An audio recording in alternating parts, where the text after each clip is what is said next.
La vallée du Richelieu est d'ordinaire un endroit paisible, au paysage enchanteur, où les habitants sont accueillants, chaleureux et où il fait bon vivre. Jusqu'au 12 avril 2011. Cette date marque le début des plus importantes inondations à toucher le Québec depuis 150 ans. Les vents violents venant du sud contribuent à la montée des eaux qui atteignent jusqu'à 105 cm par endroit.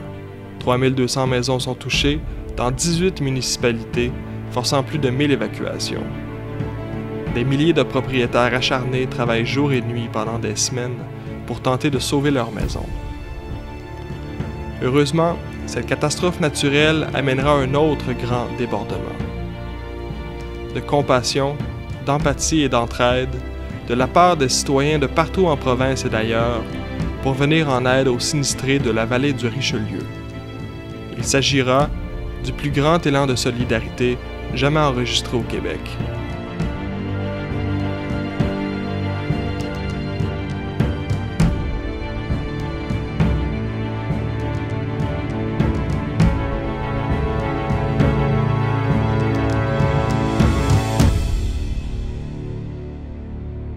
On peine à imaginer ce que peut représenter le fait d'être envahi par 3 pieds d'eau pendant 2 mois.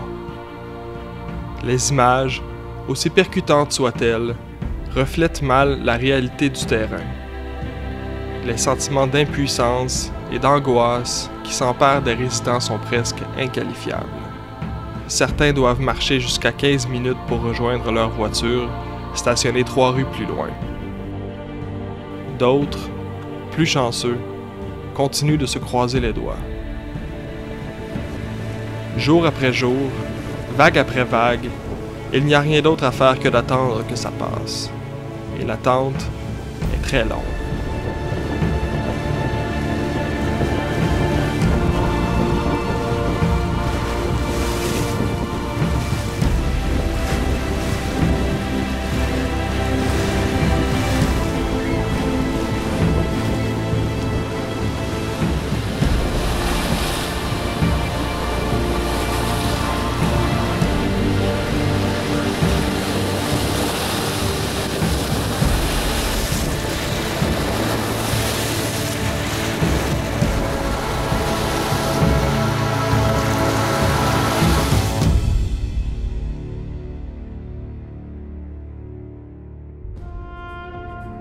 Heureusement, les sautes d'humeur de Dame Nature ne sont pas les seuls événements d'envergure à survenir.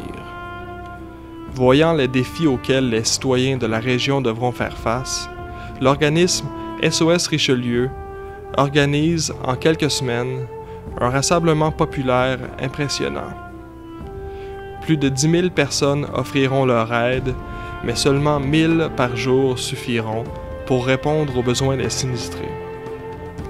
De 7h à 9h30, un flot constant de bénévoles envahit le terminus d'autobus de Saint-Jean-sur-Richelieu, point de ralliement principal de la Grande Corvée.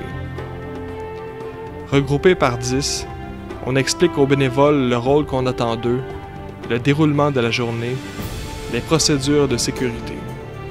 On les envoie ensuite aux 4 coins de la vallée, là où les besoins sont les plus criants. On s'imagine comment on se sentirait si on était à leur place, puis on aimerait ça avoir de l'aide. Fait que ça nous fait plaisir de partir de notre coin de Vaudreuil pour venir aider les gens qui sont comme nous autres. Puis c'est notre monde, là, tu sais. Fait que c'est important pour nous autres d'être ici. On n'avait peut-être pas de sous à donner, mais on dit qu'on pouvait venir donner un coup de main. C'était comme ça qu'on voulait faire notre part. C'est toujours la règle d'or qui dit de faire aux autres ce qu'on aimerait que les autres fassent pour nous. Alors, bonjour. Nous, on représente le Club africain des petits déjeuners. C'est une communauté, c'est un regroupement d'Africains qui, normalement, dans notre initiative, nous assistons les jeunes enfants en Afrique, dans les différents pays, pour leur donner le petit déjeuner pour qu'ils puissent aller à l'école. Alors, quand il y a eu cette catastrophe ici à Saint-Jean-sur-Richelieu, on a été marqués. Puis, d'habitude, les populations, les Africains ont l'habitude de recevoir, surtout venant du Canada, pour toutes les fois où on a eu besoin, on a été toujours assisté par la population canadienne et québécoise. Alors, pour nous, c'est comme un retour de l'ascenseur d'être là aujourd'hui pour signifier notre gratitude et notre solidarité à l'endroit du peuple québécois et de la population de Saint-Jean-sur-Richelieu. Donc, on est bien fiers d'être là puis on va donner tout notre temps, toute notre énergie pour que la population sorte heureuse finalement de cette catastrophe. Merci. Je trouvais que ça valait la peine de redonner un peu à la ville où je suis née. Puis on aide souvent des gens dans des catastrophes ailleurs, donc je dis c'est chez nous, il faut aider ces gens-là. Il ne faut pas qu'ils lâchent. Je pense que c'est une période qui est difficile, mais on est là pour les aider, puis en espérant que ça va faire un petit peu la différence. Il y en a 10, Martin? OK. Quand on peut se relever de l'emmener, on va venir. Peut-être qu'il a fait de voir comment ils sont reconnaissants du travail qu'on fait, là. C'est notre salaire à nous autres, hein. Ça, c'est la façon dont on est rémunéré. Hein. Puis ça me fait énormément plaisir de pouvoir contribuer. Oh, là, matin, là, on est super, on peut pas demander mieux. On peut pas demander mieux. C'est émotionnant avoir un paquet de bénévoles de même débarquer chez vous, par exemple. Je veux dire. Des fois, on dit « Ah, le monde est plus serviable, puis le monde, mais là, on a une belle preuve qu'il y a encore du bon monde. » Moi, quand j'ai vu débarquer ça ce matin, là, il n'y a pas de mots pour exprimer ça. Il y a pas...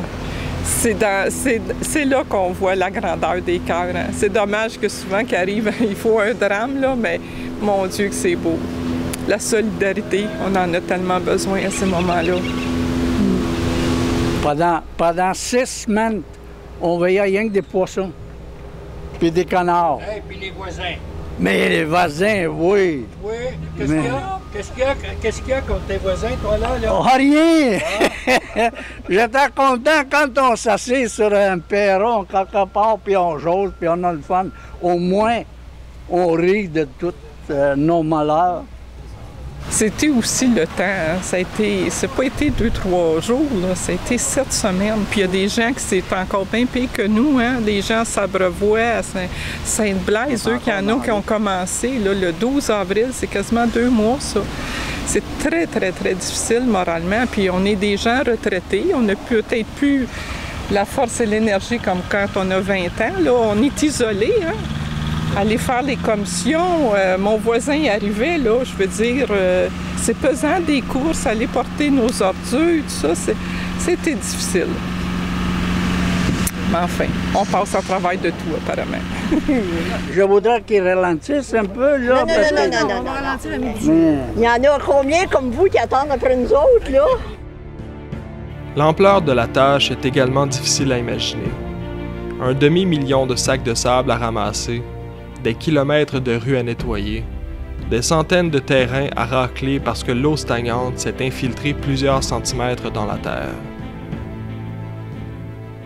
L'effort colossal des bénévoles permettra de réaliser les objectifs de nettoyage de SOS Richelieu plus rapidement que prévu. Durant chacun des 3 jours que durera la grande corvée, les bénévoles finiront toujours avec 1 à 2 heures d'avance le nettoyage du territoire qui leur était assigné. La 4e journée sera même annulée par manque de travail. De petites équipes continueront dans les semaines suivantes le ramassage des débris au fur et à mesure du retrait des eaux. Même si l'eau s'est retirée depuis longtemps, les images, les souvenirs de cet événement tragique reviendront hanter périodiquement les sinistrés, comme une marée, intangible mais bien réelle, si loin et si près à la fois. Ils devront alors se rappeler de cet incroyable mouvement de solidarité de citoyens ordinaires qui leur sont venus en aide.